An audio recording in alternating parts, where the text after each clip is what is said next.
Dini kwa upande wa Kikristo.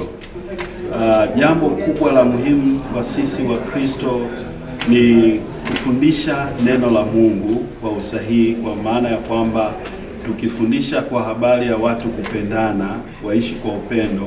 Upendo unaweza ukawa msingi ama ukawa foundation nzuri ya kuondokana na chuki kwa mujibu wa maandiko matakatifu, kwa sababu Yesu alifundisha, imeandikwa ya kwamba mpende jirani yako, mchukie adui.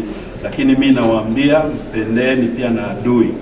Lakini maandiko matakatifu pia yanaendelea kuthibitisha ya kwamba tufundishe watu kuyashika yote. Kuyashika yote maana yake ni kwamba jamii iweze kuishi kwa amani.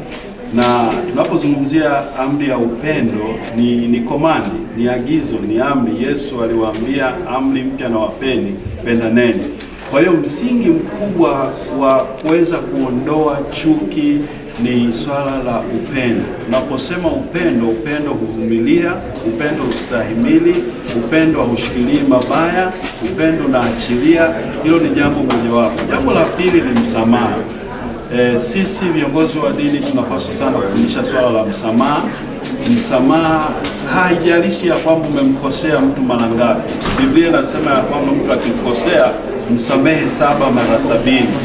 Kwa hiyo sasa, ili tuondokane na chuki, jambo la msingi mojawapo ambalo tunalojifundisha katika jamii, tujifunze kusameheana, kwa sababu sisi sio wakamilifu kama malaika.